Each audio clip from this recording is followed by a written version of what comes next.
Hola, hola a todos mis queridos suscriptores, toda esa gente buena que me ven, todos esos estudiantes, todos esos profesionales que, bueno, comparten conmigo muchas veces comentarios, porque sé que ya están graduados, pero nada, su feedback para mí es de mucho valor y nada, lo recibo con mucho cariño y mucha aceptación, porque recordar que no somos solo la ciencia es un conglomerado de conceptos, de, de, de patología, en todo, sobre todo en la medicina, que es necesario que muchas personas participemos para llegar a un diagnóstico, para analizar un caso determinado, para un tema, para lo que es la educación, etc. Esos feedback para mí son excelentes, muy bellos, muy buenos. Así que los sigo esperando con todo cariño y vamos adelante. En el día de hoy les voy a mostrar vamos a conversar un poco sobre el síndrome de condensación. Hemos venido trabajando con los síndromes de interposición pleural, ¿se acuerdan? El hidrotórax, el neumotórax, el hemotórax. Hoy vamos a ver ya en el cuadro de patologías respiratorias, vamos a ver lo que es la condensación pulmonar y mencionaremos al final algo del emfisema, porque en realidad el emfisema se comporta físicamente, semiológicamente, con algunos datos un poquito diferentes, pero se comporta como un síndrome de interposición líquida. Y entonces les vamos a hablar algunas cositas extra sobre el emfisema, pero que prácticamente es un tema también, como se dice, aparte. Vamos a ver entonces que haremos un pequeño bosquejo rápido de la anatomía del aparato broncoalveolar, etcétera, muy rápido, y iremos adelante con el tema.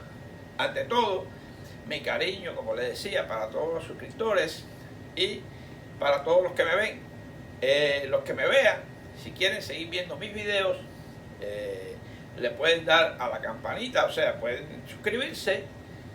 Si a veces les es dificultoso suscribirse, recuerden que a veces deben tener una cuenta de Google o un Gmail, así. Y entonces le pueden dar después a la campanita y mis videos les va a llegar seguidamente que lo suba espontáneamente. Pueden además convertirse en miembro del canal, revisen la opción unirme y así. Y acepto todas las supergracias con todo cariño para ayudar al canal. Seguimos adelante.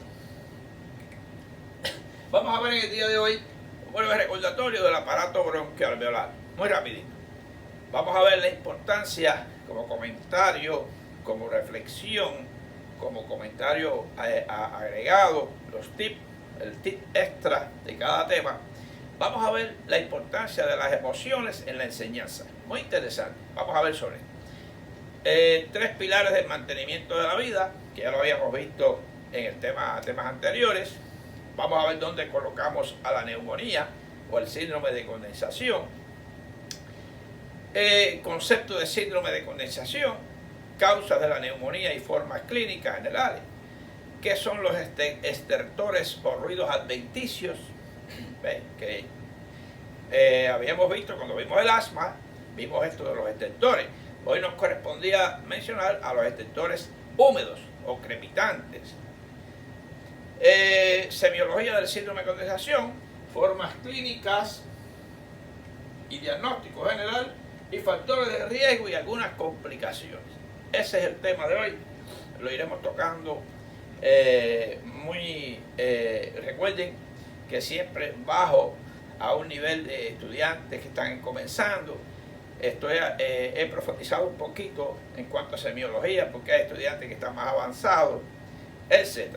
Pero me mantengo sobre todo, recordar que este canal tiene como objetivo a todas las personas que me vean.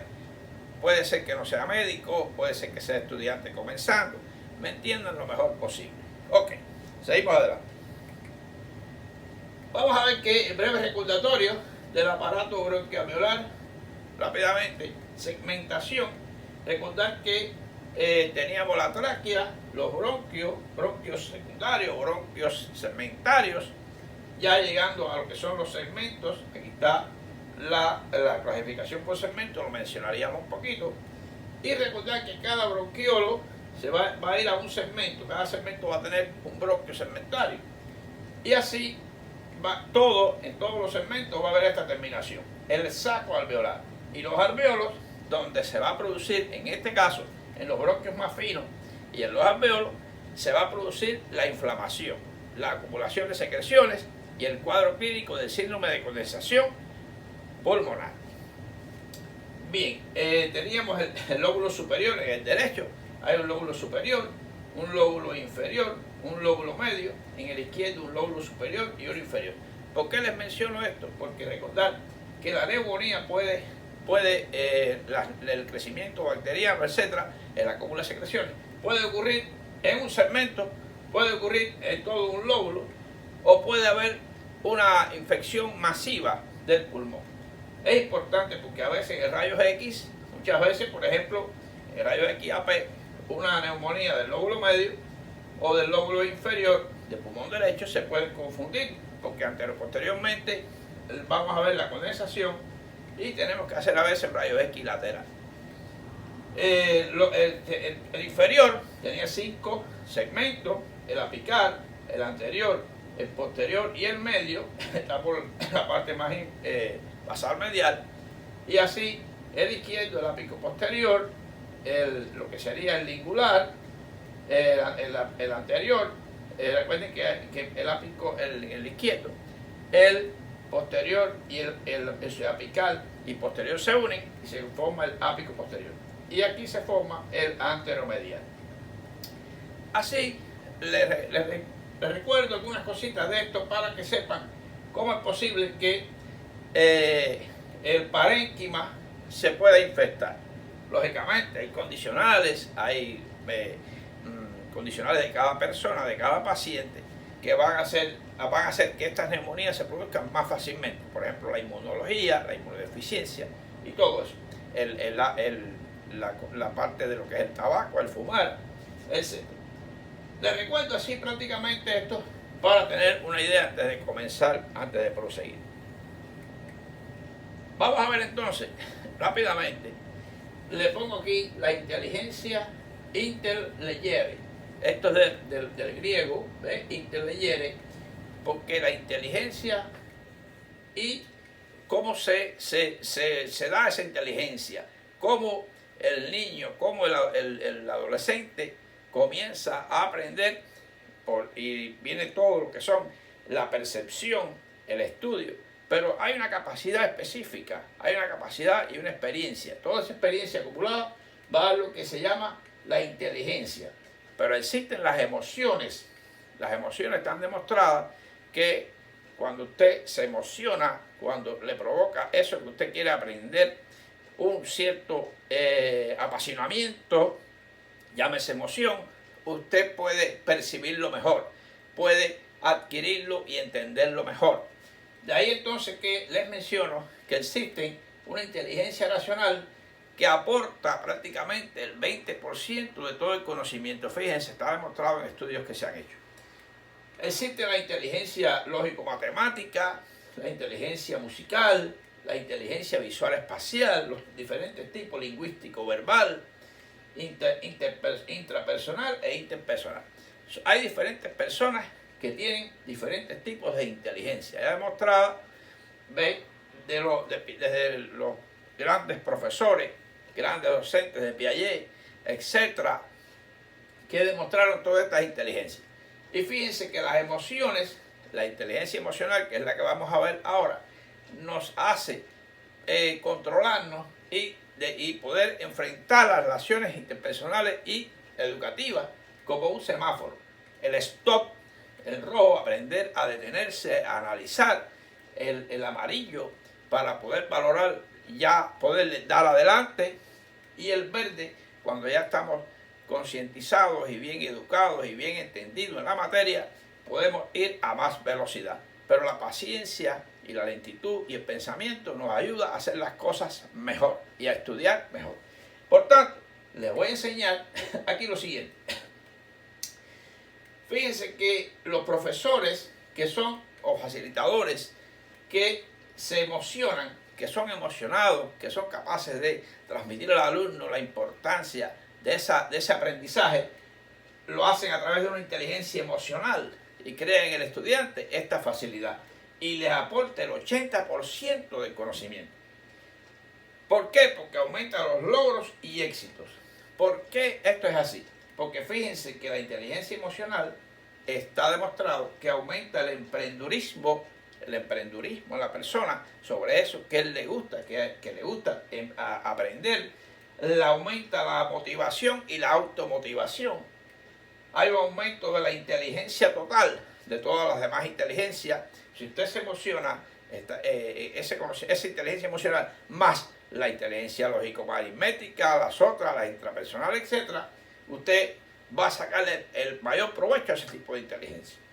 La empatía que usted va a tener con esto, la empatía con todos los conocimientos, la empatía con las relaciones interpersonales, con otras personas, etc., con sus profesores, las habilidades sociales, todo esto viene de la inteligencia emocional. Y la elevación de la percepción. Fíjense que lo que usted no perciba, no lo aprende. Y es muy difícil que lo pueda grabar y lo pueda guardar en su, como dijéramos, el baúl de ideas. La percepción es muy importante. Si usted no percibe algo, no lo oye adecuadamente, no lo ve adecuadamente, no lo lee adecuadamente, no lo va a entender y no lo va a guardar. Por tanto, le digo que la inteligencia emocional aporta el 80% del conocimiento y prácticamente un profesor que sea buen facilitador y se emocione con su conocimiento y emocione al alumno y lo meta bien en lo que es la materia, logra mejor formación de ese estudiante. Así que me voy para seguir con lo que sería la neumonía. Sigo adelante. Bueno, vamos a ver que esta lámina ya la habíamos visto. Como digo, habíamos visto el distrés, habíamos visto lo que sería el hemotórax, ¿se acuerdan? Que tenía que ver con pérdida de sangre, etc. Pero hoy vamos a colocar en este punto a la neumonía en lo que es las vías aéreas, o sea, en los bronquiolos y el alvéolo. En este punto se va a producir la inflamación, la acumulación de secreciones que impide que el aire, como que está ocupado de esta parte y lo que es los alvéolos, no llega a poder hacer una hematosis adecuada. Y dependiendo del grado de infección o toma de un segmento, toma de un lóbulo o un pulmón entero, va a haber una afectación de la ventilación de ese paciente. Con todos los componentes además, mal estado general, fiebre, estado de septicemia puede llegar, shock séptico, etc. Muy bien. Y hasta inclusive distrés respiratorio. Todo eso vamos a verlo casi al final. Pero entonces colocaríamos a la neumonía en esta esferita, dando al traste con la llegada de lo que sería el oxígeno, el FiO2, a esa parte afectada del pulmón. Así sería entonces. Vamos a ver cómo la telectasia, la bronquiectasia, tiene todas esas acumulaciones, también tienen los mismos mecanismos de producción o de afectación respiratoria que la neumonía. Muy bien. Vamos a ver entonces qué es una neumonía o neumopatía aguda inflamatoria.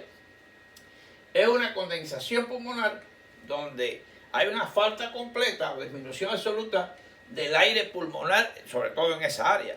Sobre todo porque, recuerden, si hay un tipo de neumonía telectásica, el aire no llega. Y en comparación con la masa sólida de su parénquima. Quiere decir que esto es un concepto bien detallado de qué cosa es una neumonía. Hay varias formas de la neumonía, por eso es un concepto general. Y al estado de condensación pulmonar se le puede llegar por diferentes mecanismos, ya sea por lesión de las vías aéreas, ya sea bronquiectasia, atelectasia, obstrucción de secreciones sólidas, acumulación y purulación o crecimiento bacteriano, el proceso inflamatorio parenquimatoso y por compresión pulmonar. Compresión puede ser una colección inmensa en lo que es la cavidad pleural que comprime ese pulmón va a producir que no haya una buena movilización de las secreciones y esto es un caldo de cultivo para producirse una infección local y llega a formarse una neumonía en esa parte del parénquima pulmonar. Vamos a ver entonces cuáles serían las causas de una neumonía. ¿Cuáles son las causas de una neumonía? Fíjense que la neumonía puede ser producida por bacterias, vamos a ver ahora, después le damos una explicacióncita a cada una de las vertientes. Puede ser producida por virus o puede ser producida por hongos, lógicamente. El cuadro semiológico es muy parecido en todas ellas. Vamos a ver, pero quizás se va a diferenciar un poquito en lo que es la semiología. ¿Ven? Vamos a ver. Ahora, este tipo de esta neumonía o esta infección depende dónde fue adquirida. Es muy interesante esto. Si se adquiere en la comunidad o se adquiere intrahospitalaria.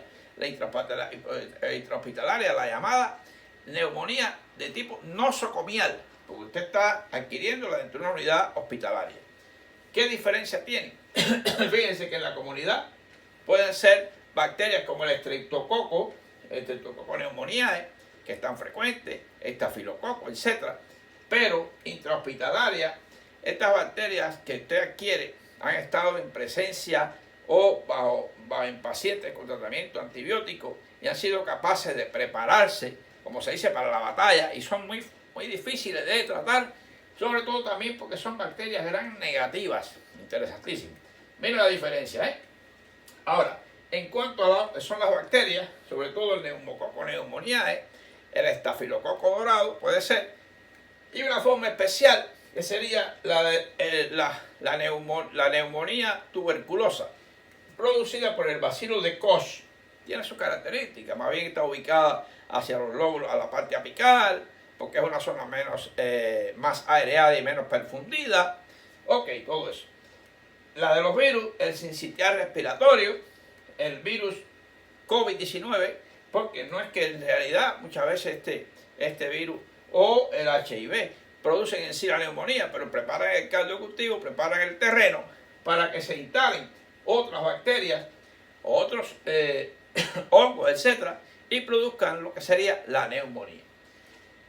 Y tenemos entonces, en el caso de los hongos, el Pneumocystis carini, el Pneumocystis jirovecii y la aspergilosis pulmonar. Estos son en cuanto a la parte de hongos. Quiere decir que, recuerden que es un síndrome de congestión pulmonar, es un síndrome neumónico, porque lo puede producir, son por distintas causas, distintos factores de riesgo, etc.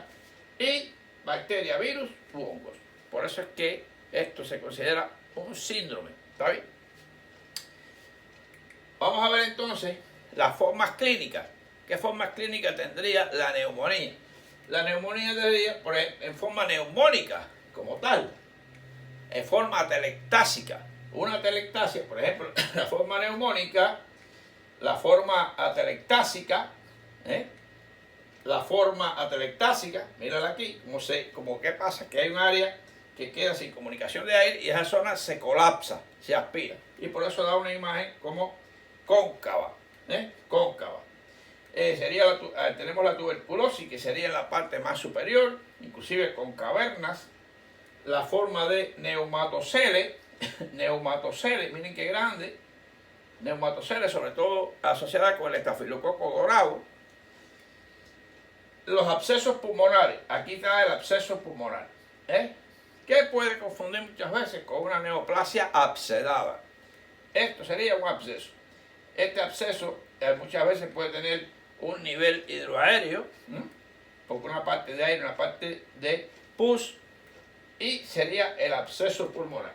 Esto serían unas formas en las que aparece la neumonía y da sus cuadros clínicos de acuerdo a su dimensión. Bien, así se vería. Le puse la forma inclusive rápidamente en el rayo X para entenderla mejor. Vamos a ver, antes de seguir, habíamos visto un poco esta lámina cuando vimos el asma, por ejemplo, y la clasificación de los ruidos adventicios.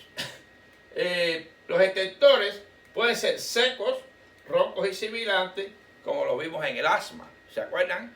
Cuando vimos esta parte y hicimos mucho hincapié en la sibilancia, los signos, estertores secos que se veían en el asma. En el caso de la neumonía, como que hay secreciones, por ejemplo, bronquiectasia, etc., y hasta inclusive insuficiencia cardíaca, que se acumulan en algunos alvéolos vivasales, estas secreciones, se pueden escuchar los crepitantes. Crepitantes, por ejemplo, que si usted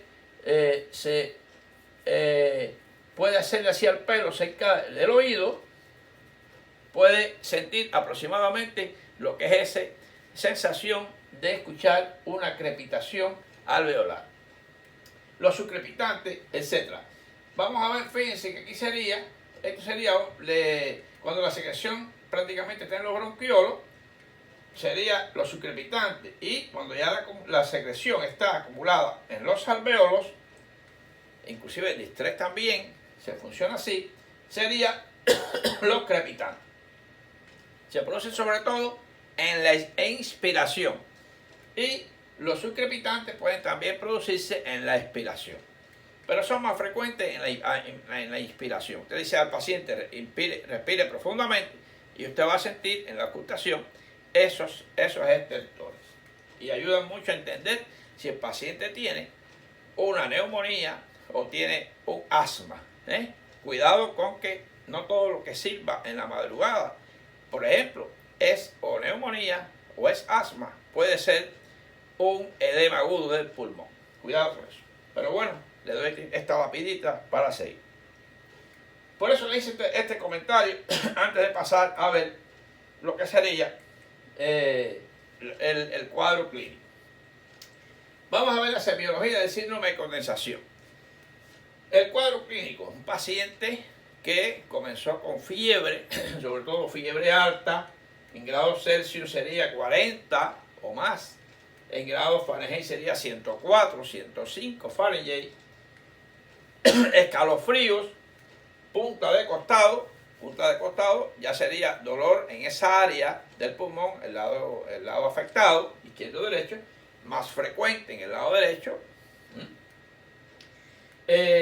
porque recordar que cuando les repasé ahorita se me olvidó decirle que el bronquio derecho está más verticalizado que el bronquio izquierdo, y sobre todo es más relacionado con el segmento medio del pulmón derecho. Por tanto, es más frecuente que una neumonía normal, quizás por la parte física, en el lóbulo, en el pulmón derecho. Tos con expectoración, tos húmeda, con expectoración amarillo, blanco, amarillenta, puede ser hemoptoica porque es la hemoptisis que se produce cuando la lesión de los alvéolos, se puede producir hemoptisis, aquí está representado, y se puede producir un soplo tubario. Vamos a explicar qué es el soplo tubario. En la inspección vemos todas estas características. El paciente puede verse decaído, mal estado general, un estado séptico. Como estado séptico se ve como un paciente, se ve enfermo, tiene toma del estado general. A la palpación, vamos a decirle al paciente, recordar que la palpación, vamos a ver las vibraciones vocales. ¿Qué les dije yo con las vibraciones vocales? No nadan, no vuelan, pero corren bien.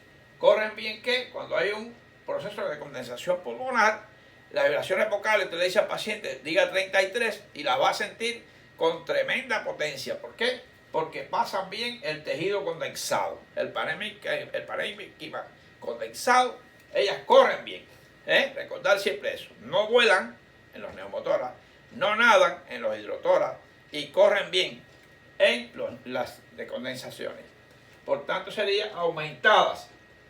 La percusión, cierta matidez. ¿Por qué? Porque no es un proceso de aire o neumatoceles, a no ser que haya una neumatoceles cerca de la pared, le va a dar aumento del timpanismo y personalidad pulmonar a la percusión.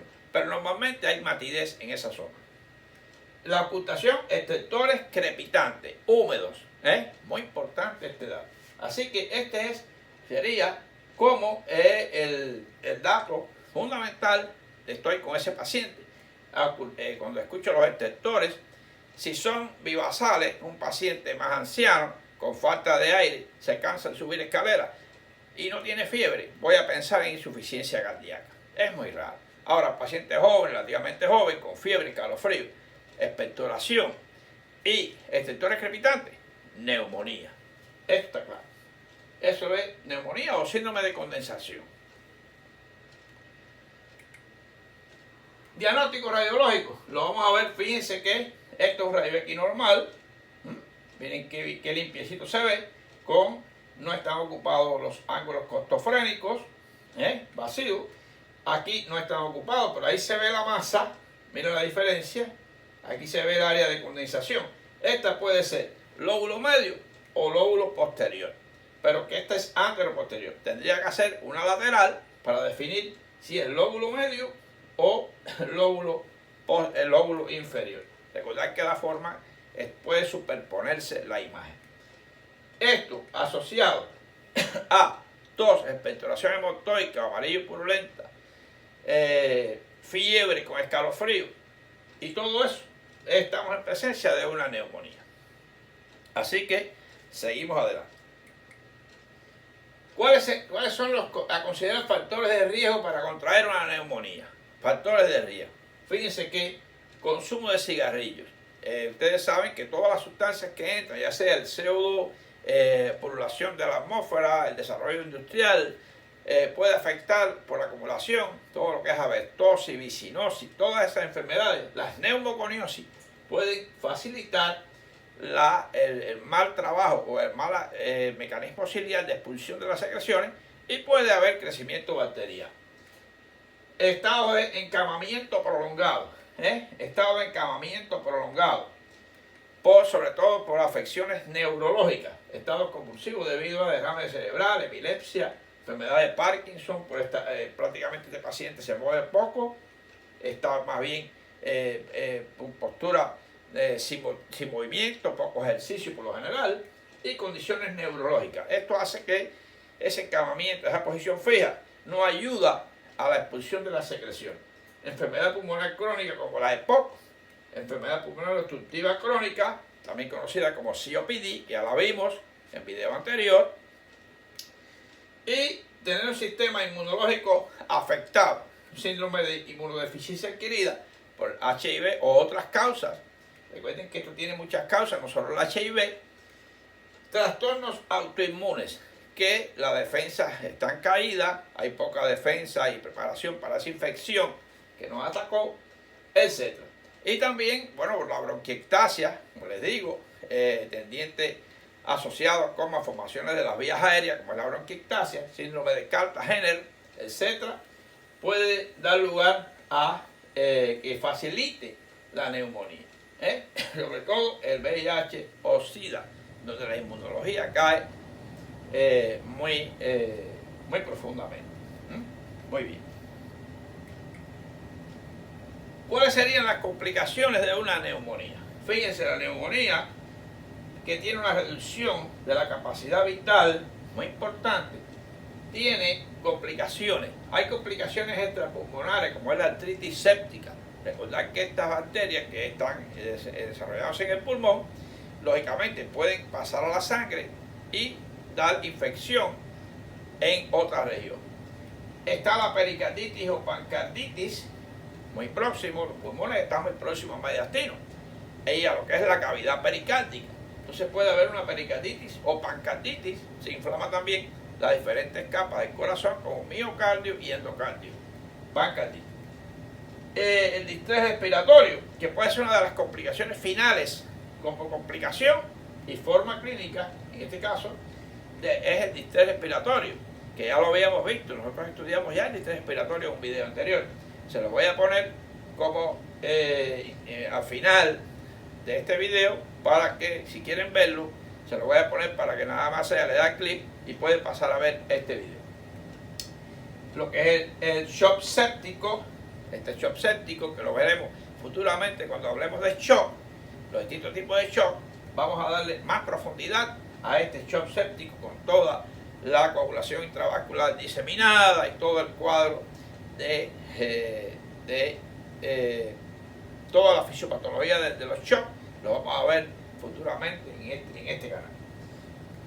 Y absceso pulmonar, también, ya esta sería el absceso pulmonar, es una fase secundaria, puede ser de lo que es la neumonía. Pues esa neumonía puede abscedarse y ya da lo que sería con también la reducción de la capacidad vital.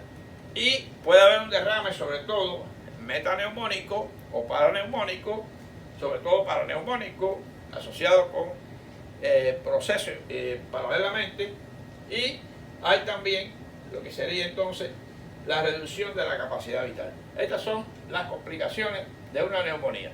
Pueden haber otras complicaciones, pero en realidad estas son las complicaciones generales de una neumonía.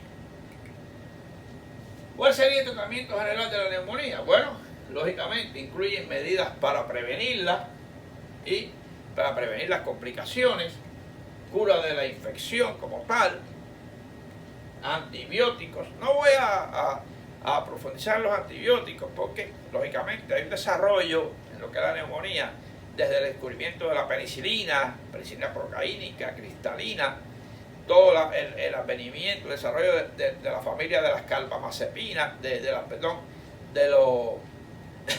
todo lo que son el ácido clavulánico, el imipenem, todo esto, de toda la familia de las penicilinas, bueno, un desarrollo tremendo de los antibióticos, y dependiendo entonces del cultivo, del esputo, etcétera, pero que lógicamente al inicio se hace un ataque con la penicilina y ácido clavulánico, etcétera, para poder parar un poco rápidamente este golpe, este proceso, y después con el tiempo hacer averiguaciones de los esputos, de las secreciones, y poder ir a un antibiótico más efectivo o de más elección. Medicamentos para la tos, antifebriles y analgésicos. En realidad esta es la parte general. Aquí está la fórmula del ácido clavulánico, un poquito de lo que es la molécula, ¿ves? Y lógicamente el tratamiento general depende, es que es muy particular para el tipo de persona, la inmunidad de la persona, etcétera, para poder aplicar el esquema de antibiótico adecuado. El empiema pleural, que es un síndrome de interposición líquida más. Simplemente voy a decir que la presencia de pus en la cavidad pleural, lógicamente secundaria a neumonía, ya lo habíamos mencionado como complicación, y ese espacio como hidrotórax o hemotórax, o sea, presentes en ese espacio, como puede empezar como hidrotórax o puede ser secundario a hemotórax, aunque puede producirse cualquiera de las cosas como complicación paralela y hacerse un piotórax o un empiema.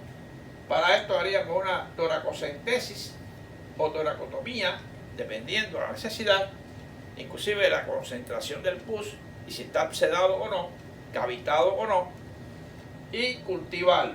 Y después, prácticamente o paralelo, el uso de antibióticos efectivos sobre este paciente. Muchas veces hay que llegar a abrir el tórax, hacer una toracotomía para poder limpiar bien ese tórax y hacer una descorticación que ha sido producida por una pleuritis, una fibrosis pleural.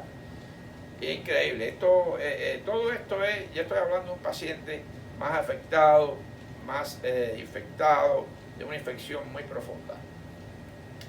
Este sería a grosso modo lo que es el empiema paralelo o asociado o secundario a la neumonía. Bueno, pues esto ha sido el tema prácticamente en cuanto al síndrome de congestión pulmonar, algo de su semiología, etc. Y le doy las gracias como siempre, y no me voy sin mencionar esta frase de nuestro gran Albert Einstein: hay una fuerza motriz más poderosa que el vapor. Recuerden, cuando se descubrió el vapor, esa locomotora, la fuerza que tienen, la electricidad, ni hablar de la importancia de la electricidad y la energía atómica. Fíjense, todas estas energías que menciona Albert Einstein, que se llama la voluntad. Sin voluntad no hay logro de nada, no hay estudio, muy raramente hay comprensión, percepción para entender lo que es, lo que le dije al principio, de la gran motivación y la gran emoción para estudiar algo y para poder desarrollarse en algo y poder emprender en algo. Por tanto, exíjanle a sus profesores que se emocionen, así como lo hago yo con ustedes, porque en realidad ustedes me motivan, son miles ya, no los conozco personalmente, pero sé que me debo a ustedes y me motiva a preparar estos temas para hacérselos llegar, con todo cariño. Así que seguimos adelante y nos vemos en el próximo tema, que probablemente les quiero preparar un traumatismo de tórax, que sería el tórax batiente, o flat chest, como se pronuncia prácticamente, como sería en inglés, o volé costal. Vamos a hablar un poquito de eso, porque es un caso muy interesante. El aumento de los traumatismos en nuestros días, etcétera, nos hace hacer este tema para ustedes. Además me lo ha pedido algún suscriptor por ahí y se lo voy a conceder. Así que nos vemos próximamente, probablemente con el flat chest o volé costal. Seguimos adelante.